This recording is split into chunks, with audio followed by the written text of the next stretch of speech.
नमस्कार अनि स्वागत छ कार्यक्रम सूर्योदय वार्तामा। कार्यक्रम सूर्योदय वार्ता लिएर उपस्थित भइसकेको छु म रामशरण दुलाल र आज पनि हामीसँग एकजना अतिथि हुनुहुन्छ। आज हामीसँग हुनुहुन्छ हेटौडा उपमहानगरपालिका वडा नम्बर 12 का वडा अध्यक्ष ललित खलान। उहाँ वडा अध्यक्ष भन्दा पनि अझ कृषकको रूपमा पनि चिनिनुहुन्छ। त्यो विषयमा पनि हामी कुराकानी गर्नेछौँ र वडा नम्बर 12 को समग्र विकासमा उहाँको भूमिका कस्तो रह्यो, यो 2.5 वर्षे कार्यकाल यिनै विषयमा केन्द्रित रहेर कुराकानी गर्नेछौँ। यहाँलाई स्वागत छ। हजुर, धन्यवाद, नमस्कार। कसरी चलिरहेको छ हिजोआज? हिजोआज त तपाईँको यो कोभिडले गर्दाखेरि हजुर सामान्यतः अब जनमानसमा एक किसिमको त्रास पनि छ। हजुर कतिपय सन्दर्भमा अब कोभिड लागेकोहरूलाई चाहिँ व्यवस्थापन गर्ने, सचेतना चाहिँ अब फैलाउने, यहीसँग सम्बन्धित अलि बेसी कामहरू भइरहेछ। सङ्क्रमितहरू कतिको देखिया छ 12 नम्बर वडामा? वडा चाहिँ 4 जना देखा पर्यो। हजुर, अहिलेसम्म 4 जनामा अब 3 जना त निको नै भइसक्यो। हजुर, एकजना चाहिँ अहिले पनि आइसोलेसन हुनुहुन्छ। हजुर, होम आइसोलेसनमा कि होइन, एकजना अहिले होम आइसोलेसन हुनुहुन्छ। 4 जना मध्ये तपाईँको एकजना चाहिँ हाम्रो यो गौरीटार, हजुर, त्यो आइसोलेसनमा चाहिँ उपचार चाहिँ उहाँले लिएर फर्किनुभयो। मोटामोटी यसो चाहिँ हेर्दाखेरि त्यति धेरै ठुलो सङ्क्रमण भएर अर्थात् चाहिँ अप्ठ्यारो परेर होइन कि सामान्य अवस्थाबाट कन्ट्याक्ट ट्रेसिङको आधारमा उहाँहरूलाई चाहिँ लाग्यो, पुष्टि प्रमाणित भयो चाहिँ पिसिआर टेस्ट गर्दाखेरि। अनि त्यति रेस्टकै भरमा पनि उहाँले चाहिँ त्यो निको भयो। यस्तो अवस्था चाहिँ रह्यो। अहिले यो कोभिडको जुन महामारी चलिरहेको छ, हजुर, यसले आम जनताहरू दैनिक ज्यालादारी गर्ने होइन जनताहरू तपाईँको हिसाबले, तपाईँ त्यहाँको अभिभावक भएको हिसाबले उनीहरूलाई कतिको समस्या पाउनु भएको छ?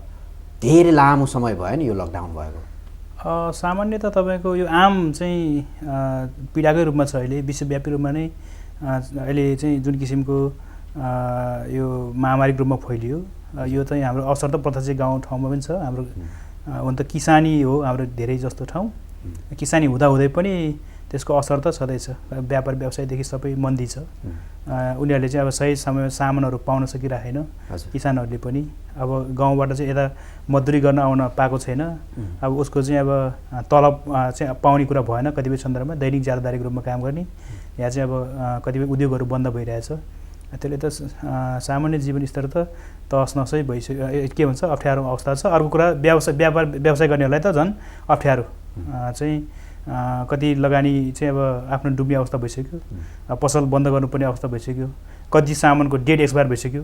अनि यस्तो अवस्था त तपाईँको नाजुक अवस्थै छ नि। अब यो अब सुध्रिन त केही टाइम लाग्छ। यस्तो अवस्थालाई आइसक्यो गाउँठाउँमा पनि। वडा अध्यक्षको हिसाबले तपाईँले चाहिँ नि के गर्न सक्नुभयो, के गर्न सक्नु भएन त यो अहिलेको महामारीको विषयमा? अब यसको महामारीको बेला यसको अवस्थामा त हामीले त सबभन्दा पहिला सचेतना मात्र अपनाउने हो होइन, जागरण गर्ने हो। चाहिँ यसो सुरुमा त तपाईँको एउटा यस्तो भीमकाय आतङ्क जस्तो थियो नि यो चाहिँ कोभिडको चाहिँ अब अर्थात् चाहिँ कोरोना भन्ने बित्तिकै विदेशी मान्छे आउने बित्तिकै आतङ्कित हुने होइन। हाम्रो चाहिँ त्यो सामान्य त चाहिँ अब विदेशबाट मान्छे आइपुगेर चाहिँ क्वारेन्टाइन चाहिँ अब होइन चाहिँ अब कहाँ बनाउने, कहाँ राख्ने भन्ने कुरामा पनि चाहिँ ठुलो लफडा थियो। एउटा चाहिँ सार्वजनिक ठाउँमा चाहिँ क्वारेन्टाइन राखौँ त भन्दै गाउँले नै उल्टेर आएर चाहिँ हामीलाई मार्ने हो क्या हो भन्ने सम्भवको त्यस्तो अवस्था पनि देखा पर्यो। अनि पछि चाहिँ हुँदै गइसकेपछि चाहिँ अब उहाँहरूको चाहिँ के त्यो आरडिटीको चलन थियो। आरडिटी चेकको कुरा थियो। त्यो गरिसकेपछि होइन भनेपछि मान्छे सामान्य हुँदै गयो। पछि त अब चाहिँ अब पिसिआरको चाहिँ अब होइन व्यापक रूपमा चाहिँ अब टेस्ट गर्ने भइसकेपछि अहिले त होम आइसोलेसनको कुरा आयो। पछि आइसोलेसन चाहिँ अब चाहिँ के भन्छ एउटा मात्रै हुन त अहिले होइन चाहिँ एउटा मात्रै यहाँ छ। त्यो अवस्थामा चाहिँ मान्छे एक किसिम आतङ्क, डर, त्रास धेरै भयो। अहिले चाहिँ तपाईँको निको हुने पनि आदि जस्तो सामान्य अवस्थाले चाहिँ अब निको हुने जस्तो डर हरायो भन्न सकिन्छ। अहिले चाहिँ डर सामान्य अवस्थामा त छ। फेरि चाहिँ अब सम्पूर्ण रूपले चाहिँ अब टोटलै भइसक्यो त्यो त होइन कि, तर केही मात्रामा चाहिँ मान्छेमा चाहिँ यो हामीले पचाउन सक्ने रहेछ। हाम्रो चाहिँ इम्युनिटी पावर अर्थात् चाहिँ होइन प्रतिरोधक क्षमता चाहिँ बढाउन सकियो भने पचाउन सकिने रहेछ भन्ने जस्तो एउटा चाहिँ आत्मबल चाहिँ बढ्यो। त्यो चाहिँ देखिन्छ। यो कोभिडकै कुराकानीको क्रममा म अलिकति थोरै शिक्षालाई जोड्न चाहेँ यहाँ। हजुर, अहिले शिक्षाको उज्यालोबाट वञ्चित बालबालिकाहरू धेरै छन्। हजुर, किनभने उनीहरू स्कुल जान सकेका छैनन्। अब गाउँ अलिक ग्रामीण परिवेशको पर्छ तपाईँको वडा, त्यो हिसाबले त्यहाँ चाहिँ अनलाइन क्लास लिनलाई पनि समस्या होला भनेपछि उनीहरूको व्यवस्थापनमा धेरै लामो समय ग्याप हुँदाखेरि उनीहरूको पढ्ने जुन स्मरण गर्ने शक्ति त्यो अरू खेल्ने चिजहरूमा गएर अलि ह्रास हुन सक्ने हुन्छ। यसलाई चाहिँ कसरी म्यानेज गर्नु भएको छ, स्कुलहरूले कसरी व्यवस्थापन गरेका छन्? यसको चाहिँ अब यस्तो देखियो, अब पहिलो फेजमा त तपाईँको कस्तो बच्चाहरू चाहिँ धेरै धेरै आतङ्कित भएको कारणले गर्दाखेरि स्कुलै नपठाउने अर्थात् चाहिँ अभिभावकले नै चाहिँ नपठाउने अर्थात् टिचरहरू पनि आएर पढाउन नसक्ने अवस्था त भयो। यही बिचमा फेरि कतिपय चाहिँ अब एसएलसीको सरकारले चाहिँ अब के भन्छ सहज तरिकाले पास गराउने अवस्था पनि बन्यो पछिल्लो चरणमा। कतिपय विद्यार्थीहरूले चाहिँ अब जाँच दिँदा नदिँदै कहिले एउटा दिने कहिले चाहिँ दुईवटा विषयको दिने त्यसरी पास गर्ने अवस्था नि भयो। अनि पछि बिस्तारै बिस्तारै हुँदै गएपछि अब चैत्रको चाहिँ 11 गतिबाट चाहिँ लकडाउन सुरु भएको थियो। बिस्तारै बिस्तारै भएपछि अब चाहिँ यो पढाउनुपर्छ भनेर चाहिँ गाउँठाउँमा टोलमा पढाउने चाहिँ टिचर गाउँमा जाने एउटा चाहिँ अब गाउँमा गएर पढाउने सबै विषय चाहिँ होइन विद्यालयको चाहिँ के भन्छ क्लासको चाहिँ विद्यार्थीहरू ल्याउने एउटा टोलमा पढाउने पनि त्यो पनि गरियो। कतिपय विद्यालयले चाहिँ अब त्यसरी चाहिँ होमवर्क दिने चाहिँ अब होमवर्क दिएर चाहिँ अब लामो चाहिँ अब सेड्युल बनाएर चाहिँ अब फेरि चेक गर्ने कपी लिने पनि गर्नुभयो टिचरहरूले। यो पनि एउटा चलेको थियो कसरी चलाउनु त विद्यालय अर्थात् चाहिँ कसरी चाहिँ विद्यार्थीको चाहिँ अब जीवन अर्थात् चाहिँ बालबच्चाको चाहिँ अब मनस्थितिलाई होइन सरलीकृत गर्ने अर्थात् चाहिँ शिक्षालाई अलिक व्यवस्थित गर्ने भन्ने हिसाबले चाहिँ त्यो तयारी गरियो। तर फेरि दोस्रो फेरि अब यो लकडाउन सुरु भइसकेपछि दोस्रो चरणको यो निषेधाज्ञा भनौँ न निषेधाज्ञा सुरु भइसकेपछि त्यो फेरि अर्को ब्रेक भयो होइन त्यो पनि छ। यसको पोजिटिभ पक्ष चाहिँ के छ भने अभिभावकसँगको जुन घुलमिल छ त्यो त भयो, सामाजिक रूपमा चाहिँ हुने कुरा त त्यो राम्रो छ। तर अब शिक्षाको सन्दर्भमा जसरी स्कुलमा दैनिक रूपमा चाहिँ अब स्कुल जाने अर्थात् चाहिँ अब होमवर्क गर्ने अर्थात् त्यो पाटो त उसको ब्रेक भयो होइन। अब अनलाइनको कुरा चाहिँ अब गाउँठाउँमा त्यति धेरै छैन, पहुँचको चाहिँ अवस्था पनि छैन। कतिपय ठाउँमा चाहिँ के भन्छ सबै बच्चा बच्ची बोर्डिङ पढ्ने अवस्था पनि छैन, त्यो अनलाइन चाहिँ लिने स्थिति पनि छैन भनिसकेपछि घरकोले परिवारले सक्यो क्लास कतिपयले चाहिँ अब होमवर्क गराउने सामान्य गर्ने मात्र छ। अब अहिले फेरि टिचरले चाहिँ अब क्लासमा बोलाएर पढाउने अवस्था पनि छैन। मलाई लाग्छ यो चाहिँ निषेधाज्ञा चाहिँ सहज भइसकेपछि पढ्ने वातावरण बन्ला। करिब यो 1 वर्षको शिक्षाको अवस्था चाहिँ पर्ने जस्तो देखिन्छ। सरकारले त अब नदोहोरौँ भन्ने छ, यो चाहिँ छोटो के भन्छ 5-6 महिना अर्थात् जति पढाउन सकिन्छ त्यसैलाई चाहिँ अब फेरि कन्टिन्यू लाने भन्ने जस्तो कुरा पनि छ। अब के हुन्छ सकेसम्म चाहिँ अब यही पिरियडमै 5-6 महिनाको पिरियडमै क्लास चाहिँ अब पुरा गरेर चाहिँ लान सक्यो भने बच्चाको चाहिँ शैक्षिक के भन्छ सेड्युल त्यो चाहिँ नबिग्रिकन अर्थात् चाहिँ नबिगारिकन लाँदाखेरि चाहिँ त्यो चाहिँ राम्रै होला जस्तो लाग्छ मलाई। हजुर अब शिक्षा स्वास्थ्यको हिसाबले फेरि अब तपाईँको चाहिँ स्वास्थ्यलाई केही होइन भनेर चाहिँ शिक्षामा त भन्दाखेरि पनि फेरि राम्रो त भएन होइन। यदि महामारीको रूपमा अर्थात् चाहिँ अरू ठुलै अब चाहिँ के भन्छ मान्छे चाहिँ अब भट्टाभट मर्ने अवस्था हुने खालको दीर्घकालीन रूपमा पछिल्लो चरणमा के पनि आयो नि अब कोभिड लगाइसकेपछि चाहिँ अब निको भए पनि फोक्सो चाहिँ खतमै हुने रहेछ ड्यामेज हुने रहेछ भन्ने जस्तो कुरा पनि आतङ्कको रूपमा चाहिँ आयो नि। अब त्यसरी नै हो भने त्यसरी रूपमै चाहिँ रह्यो भनेदेखि त फेरि चाहिँ शिक्षाभन्दा त्यो स्वास्थ्य त फेरि पहिलो प्राथमिकतै हो, त्यसलाई त ध्यान दिनै पऱ्यो। तर बिस्तारै चाहिँ नर्मल हुँदै गइसकेपछि अर्थात् चाहिँ यो कतिपय अहिले भ्याक्सिनको कुरा पनि आइरहेछ, विभिन्न देशले चाहिँ अब भ्याक्सिन पठाइरहेको छ भन्ने छ, चाइनाले त्यसपछि चाहिँ रुसले होइन अर्थात् चाहिँ अब परीक्षण गर्ने कि नगर्ने भन्ने कुराहरू पनि छ। अर्थात् चाहिँ अब कतिपय ठाउँमा चाहिँ प्रयोग पनि भयो भन्ने जस्तो पनि आइरहेछ भनेपछि त्यो भइसकेपछि सरलीकृत भइसकेपछि त फेरि त्यसले सहज पनि होला। त्यो पनि 2021 सम्ममा आउने कुराकानी त्यो कुरा सुनिरहेछ त्यो भयो भने त बच्चा बच्चीको। अनि स्वास्थ्यको अहिले कुरो गरिरहँदाखेरि 12 नम्बर वडामा चाहिँ हेल्थ क्लिनिकहरू छन् कि छैनन्? हामीले एउटा सहरी स्वास्थ्य केन्द्र चाहिँ अब स्थापना गरेका छौँ। हजुर हाम्रो मेयर साहब पुग्नु भएर त्यसको उद्घाटन पनि भइसकेको छ, त्यसले सेवा पनि दिन थालेको छ।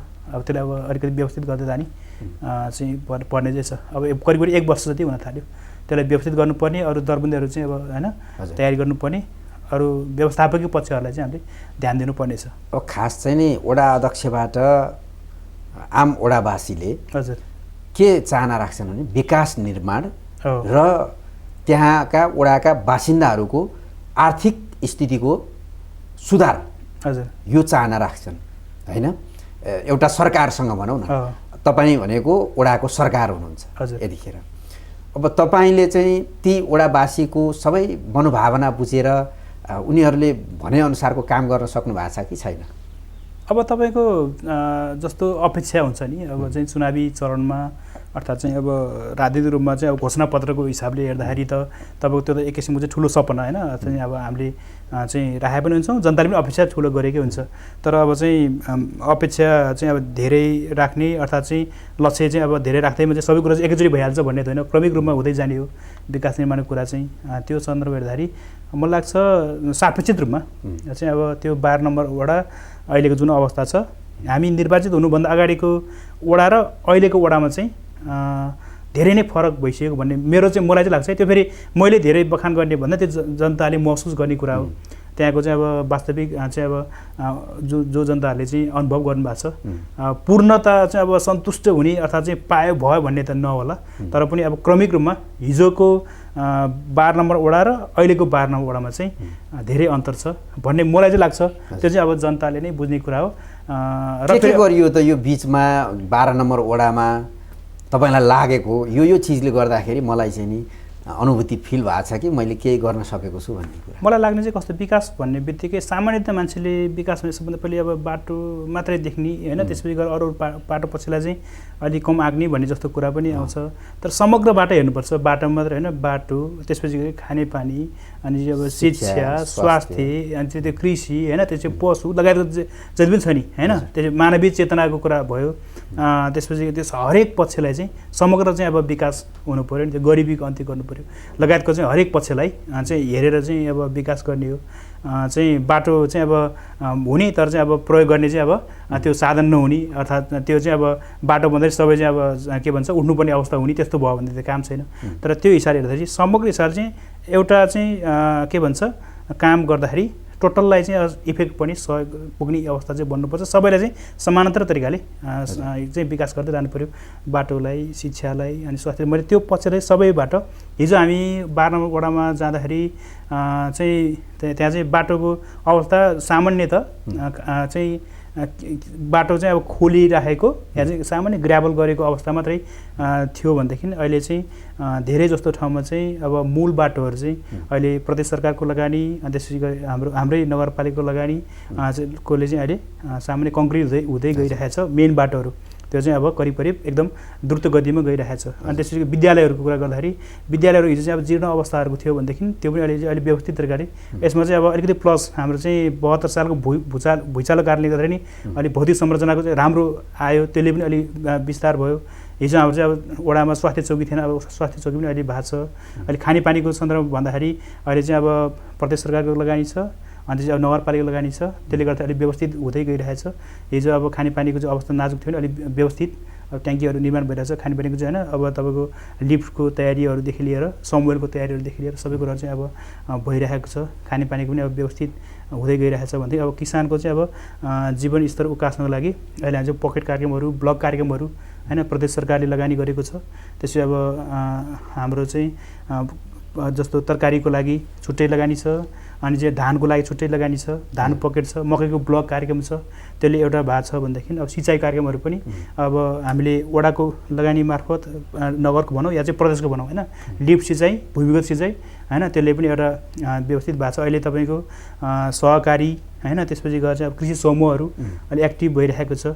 त्यसले चाहिँ अब तपाईँको तरकारी पनि अब चाहिँ उत्पादन पनि अलिकति के भन्छ आधुनिक तरिकाले, हिजो परम्परागत तरिकाको होइन कि आधुनिक तरिकाले अहिले चाहिँ अब बाख्रा पाल्ने समूहहरू व्यवस्थित हुँदै गएको, किसानहरू व्यवस्थित हुँदै गइरहेछ।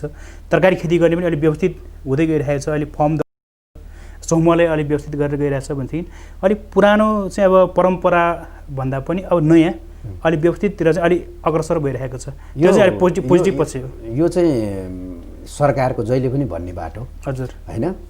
हामी कृषिलाई आधुनिकीकरण गर्दै लानेछौँ, हरेक बजेट भाषणमा आउँछ नि, नीति तथा कार्यक्रममा आउँछ। तर अहिलेसम्म तपाईँको किसानहरूले, कृषकहरूले न चाहिएको बेलामा मल पाउँछन् होइन, न त्यसमा चाहिँ कुनै औजारहरू चाहिँ नि सरकारले व्यवस्थापन गर्न सकेको छ। वास्तविक किसानको हकमा भन्दैछु म होइन। केही पहुँचवालाले कहीँबाट लिएर आयो होलान्, गरे होलान्, त्यो आफ्नो ठाउँमा छ। तर वास्तविक किसानले न तपाईँको केही कृषि औजार पाएका छन्, न चाहिएको बेलामा मल पाएका छन्। तपाईँको यत्रो समय मल नपाएर हाहाकार हुँदाखेरि पनि नेपालको सरकार कहाँ छ भनेर खोज्नुपर्ने अवस्थामा छ। भनेपछि तपाईँ एकजना राजनीतिकर्मी वडाको सरकारको हिसाबले चाहिँ हजुर के भन्नुहुन्छ यसमा चाहिँ? यसमा चाहिँ अब मलाई लाग्छ नेपाल सरकारले अहिले चाहिँ अब रासायनिक मल उत्पादन गर्ने फ्याक्ट्री होइन स्थापना गर्ने भने अलिकति चाहिँ अब त्यो पनि विद्युत पुग्दैन रे के पुग्दैन रे भनेर चाहिँ त्यो हुनु पर्यो सबभन्दा पहिला चाहिँ रासायनिक हुन्छ सकेसम्म अर्ग्यानिक उत्पादन गर्न सके अझ धेरै राम्रो होइन। त यहीँको चाहिँ अब जैविक होइन चाहिँ वस्तुहरूलाई चाहिँ व्यवस्थित गरेर अर्थात् चाहिँ हाम्रै कम्पोस्ट मलहरूलाई व्यवस्थित गरेर अलिक उत्पादन गर्न सके अझ धेरै राम्रो। रासायनिक मललाई चाहिँ सकेसम्म चाहिँ अब न्यूनीकरण गर्ने कुरा नै राम्रो हो। तर चाहिँ फेरि आवश्यकता त छ अब जमिनलाई त तपाईँको चाहिँ रासायनिक चाहिँ अब के भन्छ मल नदिइकन युरिया मल नदिइकन चाहिँ उत्पादन दिन नसक्ने अवस्था त छ। फेरि तपाईँको चाहिँ अब धान लगायो मकै लगायो फौजी किराले चाहिँ आक्रमण गरिहाल्छ अनि यस्तो अवस्था पनि छ नि भनिसकेपछि त्यो कारणले चाहिँ अब त्यो किसिमको चाहिँ नेपाल सरकारले गर्नुपर्ने अर्थात् चाहिँ सबभन्दा पहिलो कुरा चाहिँ उत्पादन गर्न लागि फ्याक्ट्री द्रुत गतिले चाहिँ स्थापना गर्नु पर्यो बाहिर चाहिँ भर पर्ने भन्दा पनि। हुन त अब अहिले सञ्चार माध्यम आइरहेछ चाहिँ अब केही ठेकदारहरूलाई पनि कारवाही गर्यो भन्ने कुरा पनि आइरहेछ दुईवटा चाहिँ होइन चाहिँ ठेकदार के भन्छ उसलाई नै कारवाही गरेर नेपाल सरकारले एक्सन पनि लिइरहेको छ त्यो पनि छ। तर समयमा चाहिँ अब मल उत्पादन चाहिँ अब उपलब्ध हुने अहिले तपाईँको धान बालीमा धान काट्ने बेला हुन लागिसक्यो भनौँ पलाउन थालिसक्यो होइन मलको आवश्यकता आजभन्दा 1.5 महिना अगाडि 1 महिना अगाडि त्यो बेलामा सरकार कहीँ छैन। यहाँदेखि तपाईँ मकवानपुरमा कोरोना बढ्नुको एउटा कारण त्यो पनि हो नि तपाईँको यहाँका किसानहरू चाहिँ मल खोज्दै खोज्दै सिमारा पुग्ने जितपुर पुग्ने त्यहाँबाट मल लिएर आउने अनि त्यो मल लिएर आउने वा तपाईँको चाहिँ नि धानको पराल लिएर आउने त्यस्तो किसानहरूबाट पनि हामीलाई चाहिँ नि कोरोना भित्रिएको छ यहाँ। त्यो पनि छ जस्तो कि अब तपाईँको हाम्रो किसानहरूले चाहिँ अब गाईबस्तु पालिरहेको छ पराल पर्याप्त छैन पराल ल्याउनै पर्यो चाहिँ प्रायः पराल चाहिँ अब तराईबाट होइन हाम्रो आउने अवस्था छ। अहिले त ढुटो सुटो आउने पनि होइन अब हामीसँग पर्याप्त नभएपछि बाहिरबाट ल्याउने अवस्था हुन्छ। त्यसले पनि अब मल दिनलाई चाहिँ अब उत्पादन नदिने भइसकेपछि त तपाईँको चाहिँ लिन त जानै पर्यो।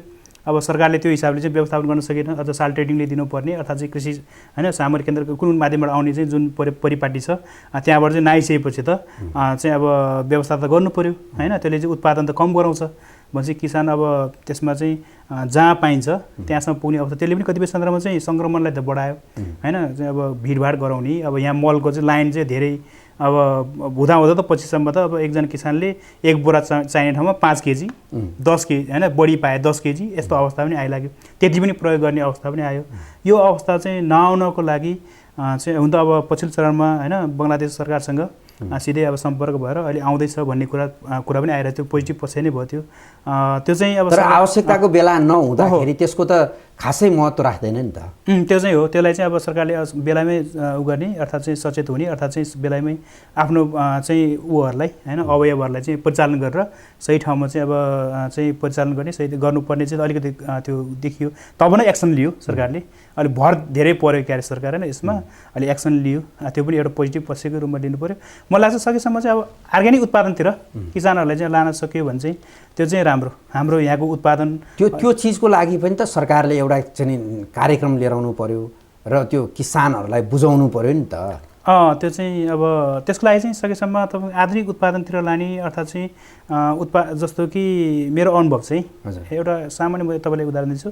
हामी निर्वाचित भएर चाहिँ आउनुभन्दा अगाडि हाम्रो त्यो ठाउँमा टनेलबाट खेती उत्पादन गर्ने त्यस्तो धेरै थिएन होइन। हामीले चाहिँ एउटा टनेलको पनि एउटा अवधारणा लिएर गयौँ होइन। किसानलाई टनेलबाट उत्पादन कति लिन सकिन्छ त भन्ने हिसाबले हेर्दाखेरि सामान्य तपाईँ मैले हिसाब गरेको एउटा 10 कट्ठा जमिन एउटा किसानले चाहिँ अब वर्षभरि उत्पादन गर्यो भनेदेखि उसले चाहिँ एउटा किसानले उत्पादन लिने भनेको बढीमा 50,000 जति उत्पादन लिँदो रहेछ। लगानी 30,000 जति हुने रहेछ अनि त्यसपछि गएर 20,000 जति बढीमा म्याक्सिमम चाहिँ अब 20,000 आम्दानी हुने रहेछ। उसको 4-5 जना परिवार त्यहीँ लागि पर्छ भनिसकेपछि अनि नेपाली किसानको जीवन स्तर त माथि उठ्दैन नि।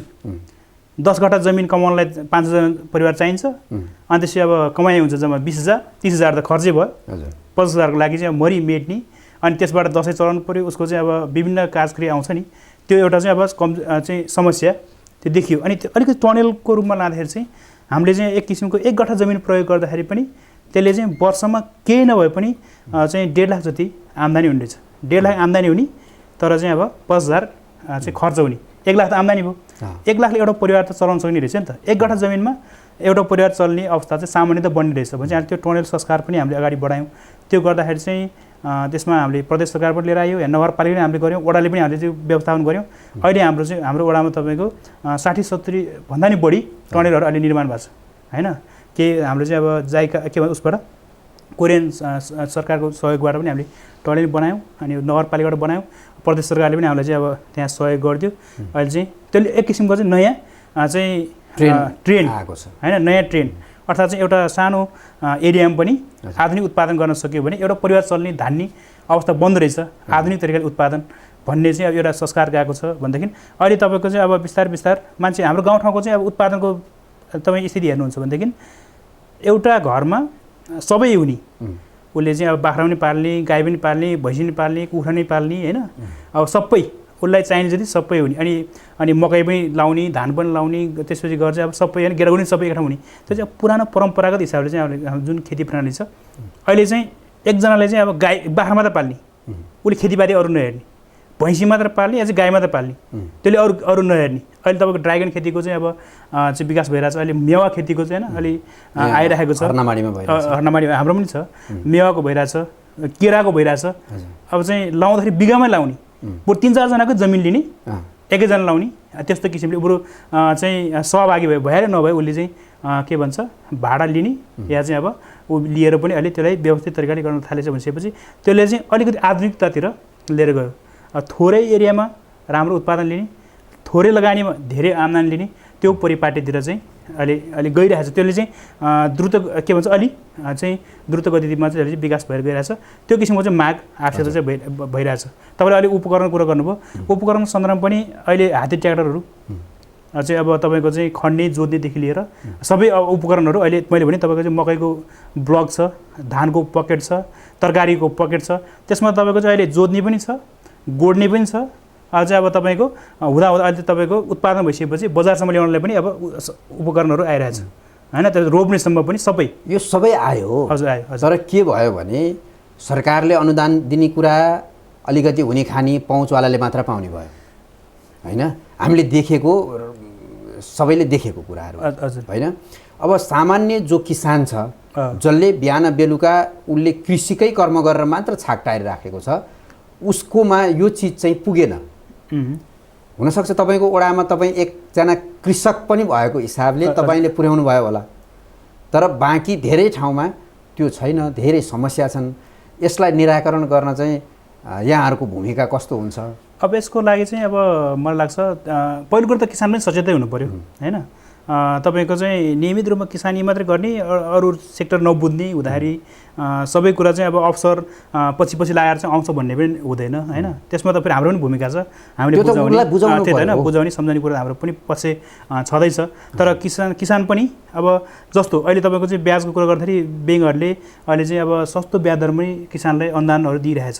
त्यो कसले लिन्छ त भने सबभन्दा चाहिँ अब धेरै चाहिँ अब ठेक्का पट्टा गर्नेहरूले लिइरहेको हुन्छ। उसैले धेरै गाई पाल्ने देखाउँछ होइन, उसैले धेरै चाहिँ अब तरकारी उत्पादन गरेको देखाउँछ, उसैले लोन लिन्छ होइन। अब त्यसरी किसानको नाममा चाहिँ अब धेरै उहरूले पनि अर्थात् चाहिँ पुँजी चलाउने अवस्था पनि छ।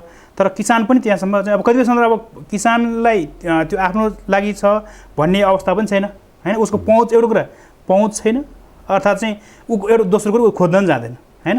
उसलाई त्यो भ्याइ नभ्याइ छ, थाहा नै हुँदैन किनभने ऊ आफ्नो काममै व्यस्त हुन्छ, उसलाई थाहा हुँदैन। त्यो थाहा दिने त वडा सरकारले हाम्रो ठाउँमा चाहिँ को त्यस्तो खालको छ बुझ्नु पर्यो, त्यो चिज त्यो भाटा पुर्याइदिनु पर्यो वा त यसो गर भनेर उसलाई सहजीकरण गरिदिनु पर्यो नि। अहिले सामान्यतः सरकारले फेरि एउटा अवधारणा के ल्याएको छ भनेदेखि अब कृषि समूह, कृषि सहकारी या तपाईँको चाहिँ अब जल उपभोक्ता समिति कृषिसँग सम्बन्धित सङ्घ संस्थालाई दिने भन्ने भइसकेपछि समूहमा त किसान जोडिन सक्छ होइन, सहकारीमा त हुन्छ भनिसकेपछि त्यसले त अब फेरि सेवा त पाउने नै भयो होइन। जस्तो कि कुनै अब सामान्यतः चाहिँ यो सरकारको लगानी चाहिँ 50-50 लगानी जस्तो कृषिमा गर्दाखेरि ब्लकमा गर्दाखेरि आधी सरकारको आधी चाहिँ अब सहकारीको या चाहिँ समूहको भन्ने छ भनिसकेपछि त्यसले गर्दाखेरि तलसम्मै पुग्छ। त्यो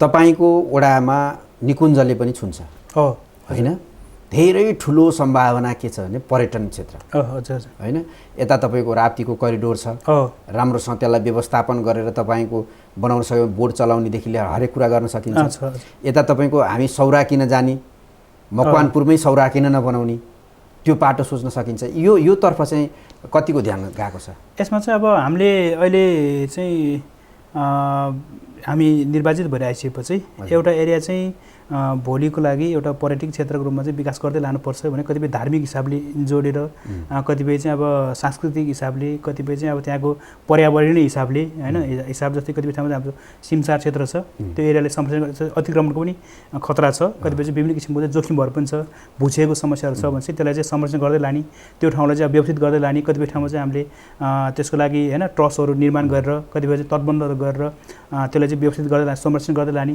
जोगाउँदै लाने कतिपय वृक्षारोपण गरेर अर्थात् त्यसलाई चाहिँ अलिकति व्यवस्थित गर्दै लानु पर्ने त्यो पक्षतिर चाहिँ हामी लागिरहेछौँ चाहिँ हामीले सिमसार क्षेत्र संरक्षण गर्ने धार्मिक पर्यटक हिसाबले चाहिँ मन्दिरलाई व्यवस्थित गर्ने गुम्बालाई व्यवस्थित गर्ने त्यो पनि हामीले ध्यान दिएका छौँ अनि चाहिँ त्यो एरियासम्म जान लागि बाटोलाई पनि हामीले व्यवस्थित गर्दै लिएर गइरहेका छौँ त्यो पक्ष छ जस्तो कि तपाईँले भन्नुभयो हाम्रो चाहिँ यो राप्ती जस्तो यो त्रिवेणी धामदेखि तलको चाहिँ सिद्धकाली होइन चकरीको चाहिँ खोला दोबानसम्म लामो चाहिँ अब राप्ती खोलाको चाहिँ अब किनार छ त्यो किनारलाई हामीले व्यवस्थित गर्न सक्यो भने भोलि चाहिँ पर्यटकले एउटा राम्रोसँग त्यो एरियालाई चाहिँ रमणीय ठाउँ बनाएर व्यवस्थित हुने अवस्था हुन्छ अनि कतिपय चाहिँ सिमसार क्षेत्रलाई चाहिँ संरक्षण गर्ने 50औं बिघा जमिनहरू चाहिँ छ त्यसलाई चाहिँ अब एउटा पर्यटक आएर बस्ने चाहिँ खाने दिनभरि चाहिँ तपाईँको होइन चाहिँ अब बिदाको बेलामा अर्थात् चाहिँ उसको चाहिँ टुरको बेलामा के बेलामा चाहिँ पिकनिक खाने एक दिनभरि टाइम चाहिँ अब पास गर्ने अर्थात् चाहिँ मनोरञ्जन गर्ने ठाउँ पनि हामीले चाहिँ अब त्यो बनाउन लागि चाहिँ त्यो हामीले चाहिँ सिमसार क्षेत्रलाई व्यवस्थित गर्दै गइरहेछौँ त्यो पक्षलाई पनि हामी ध्यान दिएका छौँ भनेदेखि अब अर्को चाहिँ निकुञ्ज जस्तो निकुञ्ज हाम्रो चाहिँ पर्छ राष्ट्रिय निकुञ्ज छ निकुञ्जको हाम्रो प्रभावित क्षेत्र हो त्यसको पोजिटिभ पक्ष पनि छ नेगेटिभ पक्ष पनि छ निकुञ्जको कारणले गर्दा कतिपय जनताले दुःख पाइरहेको छ चाहिँ अब ढुङ्गा गिटी लिनलाई पनि गाह्रो काठ दाउरा लिनलाई पनि गाह्रो होइन त्यसपछि अब अलिकति चाहिँ अब हिजो निकुञ्ज नौधारी जति स्वभाव थियो अहिले निकुञ्जपछि अलिक गाह्रो पनि छ त्यसले पाउने बेनिफिटतिर चाहिँ फेरि अहिले पर्यटनलाई ध्यान दिएर भोलि चाहिँ अब त्यहाँ जनावर अहिले पछिल्लो चरणमा नजिक मृगहरू आउने बँदेलहरू आउने होइन अब चाहिँ हात्तीहरू आउने होइन त्यो जो भइरहेको छ नि भनिसकेपछि भोलि त्यही गैँडालाई त्यो हात्तीलाई अर्थात् जनावर देखेर चाहिँ अब पर्यटक आउने हेर्ने त्यसलाई चाहिँ अब तपाईँको सौरा जस्तै विकसित हुने जाने बाटो पनि छ त्यसलाई पनि मध्यनजर गर्दै अब चाहिँ जस्तो मचानहरू अर्थात् विभिन्न किसिमको चाहिँ अब होमस्टेहरू होइन त्यसले व्यवस्थित गरेर पनि लान सकिन्छ त्यो पक्षलाई कल्चरल पक्षलाई पनि ध्यान दिँदै जस्तो त्यसलाई गर्न सक्ने सम्भावना पनि छ त्यसलाई चाहिँ अलिकति अब निकुञ्ज प्रशासनले पनि त्यो लगानी होइन त्यो गर्नु पर्यो हामीले पनि त्यो दिशातिर अब निकुञ्ज त हामीले चाहिँ अब चाहेर पनि अब अन्त्य के भन्छ हटाउने भन्ने त नहोला निकुञ्जसँग जोडिएको बफर जोनलाई चाहिँ अब हामीले चाहिँ होइन हामीलाई मात्रै यसले दुःख दियो भनेर चाहिँ हट्न खोजेर पनि अब नि सहज त छैन भनिसकेपछि त्यो पक्षलाई पनि ध्यान दिएर त्यसबाट लिनुपर्ने बेनिफिट चाहिँ लिन आवश्यक छ त्यसलाई चाहिँ अब हामीले अहिलेदेखि पूर्वाधार निर्माण गर्दै होइन त्यो पक्षतिर लान लागि चाहिँ अब भोलि चाहिँ अब पर्यटक आउने होइन अर्थात् चाहिँ त्यहाँ ल्याउने त्यसले चाहिँ अब आर्थिक उपार्जनसँग जनताको चाहिँ अब दैनिक जीवनमा आर्थिक उपार्जनसँग जोड्न सक्यो भने त्यो पक्ष चाहिँ धेरै पोजिटिभ देख्छु राम्रो देख्छु सम्भावना छ तर त्यसको लागि चाहिँ होमवर्क कतिको भएको छ काम अगाडि बढाएको छ कि छैन छ मैले भने नि तपाईँको जस्तो कि हामीले चाहिँ त्यहाँ गाडखोल्ची सिमसार क्षेत्र संरक्षण भनेर हामी निर्वाचित हुने बित्तिकै त्यहाँ चाहिँ अब चौरहरू निर्माण गर्ने हामीले चाहिँ अब लगानी सुरुदेखि लगानी गरेका छौँ त्यहाँ चाहिँ हामीले अब चौरलाई व्यवस्थित गर्ने अब चाहिँ अब होइन त्यो ट्रसहरू बनाउने अब चाहिँ भुछे नहोस् भनेर चाहिँ हामीले चाहिँ तटबन्ध गर्ने पोहोर पनि हामीले 10 लाखको काम गऱ्यौँ त्यहाँ त्यो हामीले गरिरहेछौँ प्रधानमन्त्री स्वरोजगार कार्यक्रम अन्तर्गत हामीले कार्यक्रमहरू त्यहाँ गरिरहेछौँ त्यो एरियालाई अनि हामीले गुप्तेश्वरी चाहिँ अब तपाईँको महादेव थान छ त्यसलाई चाहिँ तारबार लाउने व्यवस्थित गर्ने गुम्बाहरूले चाहिँ रङरोगन गर्ने होइन त्यो पनि हामीले गरेका छौँ है त्यो पक्षलाई हामीले ध्यान दिएका छौँ राप्ती खोलाको चाहिँ अब तटबन्धनको लागि हामीले चाहिँ नारायणी चाहिँ नदी नियन्त्रणबाट ल्याएर पनि हामीले चाहिँ तटबन्धन पनि गऱ्यौँ होइन त्यो पक्ष अझै गर्न बाँकी छ अहिले पछिल्लो चरणमा चाहिँ हामीले अब त्यहाँ जडीबुटीको पनि सम्भावना छ है भनेर चाहिँ प्राकृतिक चिकित्सालय पनि त्यो एरियामा चाहिँ हाम्रो चाहिँ के भन्छ यो राप्तीसँग जोडिएको होइन एरियाको जो हाम्रो भूभागहरू छ चाहिँ बिघौँ बिघा जमिनहरू त्यहाँ छ चाहिँ त्यो एरियामा चाहिँ व्यवस्थित वृक्षारोपण गरौँ त्यसलाई चाहिँ अब अलि हरियाली बनाऊँ भन्ने पक्षबाट ध्यान दिइरहेको छ त्यो पक्ष छ होइन त्यसलाई चाहिँ हामीले स्टार्टिङ गरिसकेका छौँ अब बिस्तारै अगाडि बढ्दैछ। त्यसको परिणाम ल्याउनलाई त 10-20 वर्षै लाग्न सक्ला हैन। त्यो जस्तो कि रुख रोप्ने बित्तिकै तपाईँको चाहिँ तुरुन्तै हैन चाहिँ हुर्किहाल्ने अर्थात् चाहिँ वृक्ष भइहाल्ने भन्ने त हुँदैन। अर्थात् चाहिँ हामीले आज वृक्षारोपण गरेका छौँ भने त्यसले चाहिँ अब आकार लिनलाई त 10-20 वर्षै लाग्ला त्यसको रूप आउन लागि। तर त्यो पक्षमा चाहिँ हामीले ध्यान दिएका छौँ। हजुर, अब हामी कार्यक्रमको अन्त्यमा आइसकेका छौँ। हजुर, अन्तिममा एउटा ललित कलान भनेपछि वडा अध्यक्ष भन्दा पनि हजुर फुलको चाहिँ नि उत्पादन गर्ने किसान भनेर बढी चाहिँ नि चर्चामा आउँछ। हजुर, कसले लगाएको फुल भन्यो भने ललित घलानले भन्छ कि नामै त्यसरी आउँछ होइन। हजुर, भनेपछि यो चाहिँ कसरी जाँगर लाग्यो? तपाईँ राजनीति गरिरह मान्छे, राजनीति पनि गर्न भ्याउनु भएको छ होइन। हजुर, यता वडा सम्हालिरहनु भएको छ, उता फुलको खेती गर्नुभएको छ। मकवानपुर जिल्लामै सम्भवतः सबभन्दा बढी फुल उत्पादन गर्ने तपाईँ पर्नुहुन्छ। हजुर, यसमा चाहिँ तपाईँको कस्तो भयो भनेदेखि अब मलाई लागेको चाहिँ राजनीति त एउटा चाहिँ अब सेवा हो। राजनीति चाहिँ अब तपाईँको यो कमाइ खाने भाँडो होइन, हुनु पनि हुँदैन हैन। बनाएका छन् तर हुनु हुँदैन, यो बनाउनु पनि हुँदैन। राजनीति गरिसकेपछि आज मैले यति वर्ष लगानी गरेँ त्यो कारणले मलाई यो चाहियो भन्ने पनि हुनु हुँदैन हैन। आफ्नो चाहिँ अब बलबुताले भ्याएसम्म मैले चाहिँ अब कति पाएँ भने मैले कति दिएँ भन्ने हुनुपर्छ। त्यो हिसाबले हुनु पऱ्यो भने एउटा चाहिँ आफ्नो चाहिँ के भन्छ आर्थिक आधार आफैले बनाउनु पऱ्यो, निर्माण गर्नु पऱ्यो भन्ने एउटा पक्ष भयो। अर्को कुरा चाहिँ अब मैले म द्वन्द्वकालमा पनि भएको कारणले पहिले त त्यो अवस्था थिएन, पछि आइसकेपछि एउटा कृषिमा केही गर्नु पऱ्यो भन्ने मेरो मन चाहे। किन हाम्रो परम्परागत खेती प्रणाली थियो अनि त्यो भइसकेपछि मैले एउटा फर्म दर्ता गरेर चाहिँ काम गरिरहेको थिएँ। अर्थात् चाहिँ कहिले कुखुरा पाल्ने हैन, कहिले चाहिँ अब चाहिँ भैँसी पाल्ने हैन, त्यो पनि मैले गरेँ। राँगाहरू पाल्ने अर्थात् चाहिँ मासुको हुन्छ कि मैले विभिन्न पक्षबाट त्यो म अध्ययन गरेँ। त्यो आर्थिक चाहिँ आत्मनिर्भर चाहिँ हुनुपर्छ, आफू ऋणै गरेर भए पनि गर्नुपर्छ भन्ने चाहिँ सन्दर्भ हाम्रो चलिरहेको थियो। यो सिलसिलामा चाहिँ अब फुलको कुरा चाहिँ जहाँसम्म छ हाम्रो यो प्रदेश सरकारको चाहिँ अब होइन भनेर प्रदेश घोषणा भएर चाहिँ यो निर्माण के भन्छ चुनाव अगाडि बढिसकेपछि अलि बेसी चाहिँ अब यो विषयमा हाम्रो मुख्यमन्त्रीज्यूको अलि बेसी यसमा चाहिँ योगदान छ हैन। उहाँले धेरै प्रेरणा दिनुभयो अलिकति चाहिँ यो फुलसँग सम्बन्धित, किनकि हामी त्यो विजय र्यालीको अवस्थामा थियौँ। विजय भएर धेरै माला हामीले लायौँ, अझै लाउने अवसर पायो। अनि यो फुल चाहिँ अब यहीँ उत्पादन हुन्छ कि बाहिरबाट हुन्छ भन्ने प्रसङ्ग चल्यो हैन। अब यो प्रायः हाम्रो फुल त बाहिर बनाउने हो, हाम्रो त्यहाँ त उत्पादन त छैन भन्ने त्यो कुराले चाहिँ हामीलाई टच गर्यो। उहाँले नै अब यो फुल चाहिँ यहीँको उत्पादन हुनु पऱ्यो भन्ने हिसाबको चाहिँ उहाँको एक किसिमको सुझाव हैन, अर्थात् चाहिँ उहाँको इन्ट्रेस्ट चाहना चाहिँ उहाँले जाहेर गर्नुभयो। भनेपछि यो ठाउँमा हामी गरौँ त हैन। उहाँले जुन त्यो अभिव्यक्त गरिसकेपछि आफ्नो त्यो ठाउँमा चाहिँ अब सामान्यत तिहारको लागि तयारी गर्ने फुल भनिसकेपछि अलि लार्ज स्केलमा तिहारलाई नै टार्गेट गरेर मैले चाहिँ 10 बिघा जति जमिन 10 गठा जति जमिनमा मैले चाहिँ फुल लगाएँ। फुल लगाइसकेपछि राम्रो पनि भयो, फेरि राम्रो उत्पादन पनि भयो, बजार पनि राम्रै पाएँ मैले। त्यसले के भन्छ एउटा मैले यसरी प्रचार होला अर्थात् होइन एक किसिमको चाहिँ के भन्छ चर्चामा आउला भन्ने मैले ठानेको थिएन। अनि जुन त्यो काम भइसकेपछि एउटा त्यसले राम्रै हौसला भयो। अर्थात् चाहिँ साथीभाइ बिचमा चिन्ने अवस्था एउटा वडा अध्यक्ष नाताले हुने एउटा छँदै थियो। हिजो राजनीतिक हिसाब लागेको एउटा माहौलको हिसाबले एउटा सम्बन्ध थियो, चिन्जान थियो। तर यो फुलले गर्दाखेरि एउटा कृषिले गर्दाखेरि एउटा छुट्टै पहिचान होइन कायम गर्यो। त्यो चाहिँ राम्रो पनि भयो। यसको फेरि निरन्तरता मैले दिइरहेको छु। अर्थात् चाहिँ सकेसम्म बाहिरबाट ल्याएको फुल चाहिँ अब लाउन नपरोस्, आफैले उत्पादन गर्न सकौँ भन्ने हिसाबले मलाई चाहिँ प्रदेश सरकारले पनि केही लगानी गरेको पनि छ होइन। प्रदेशबाट मैले केही लगानी पनि पाएँ चाहिँ त्यो बापत मैले टनेल निर्माण गरेर चाहिँ अब 13 गठा जमिनमा एउटा चाहिँ टनेल निर्माण गरेको छु। त्यसमा मैले केही उत्पादनहरू पनि अलि कृषिसँग के भन्छ तरकारीसँग सम्बन्धित टनेल, त्यसपछि गएर फुल सँगसँगै गर्ने हिसाबले मैले गरेको छु। त्यसमा मेरो आफ्नो आदि लगानी छ, प्रदेश सरकारको आदि लगानी छ भनेपछि त्यसबाट चाहिँ अब अलि छुट्टै किसिमको आर्थिक आधार मेरो बनेको छ। यसो भन्दाखेरि एउटा कुरा के पनि हुने चाहिँ एउटा अध्यक्ष नाताले आफू मात्रै पाइरहने लिइरहने भन्ने पनि हुने एउटा चाहिँ अब रहेछ। तर मेरो कुरा चाहिँ के छ भने यो चाहिँ यसरी आत्मनिर्भर हुनुपर्छ हैन, यो पक्षमा हुनुपर्छ। मेरो त्यो वडा अध्यक्ष हुनुभन्दा अगाडिदेखिको चाहिँ अब होइन निरन्तरता थियो भने त्यो अलिक क्लाइमेक्समा पुग्दाखेरि म वडा अध्यक्ष हुँदाखेरि अवस्थामा चाहिँ पुग्यो। तर मलाई जहाँसम्म प्रेरणाको सन्दर्भमा चाहिँ हाम्रो मुख्यमन्त्रीज्यूको चाहिँ विशेष यसमा जस जान्छ भन्ने लाग्छ होइन। उहाँको चाहिँ प्रेरणा छ त्यसमा।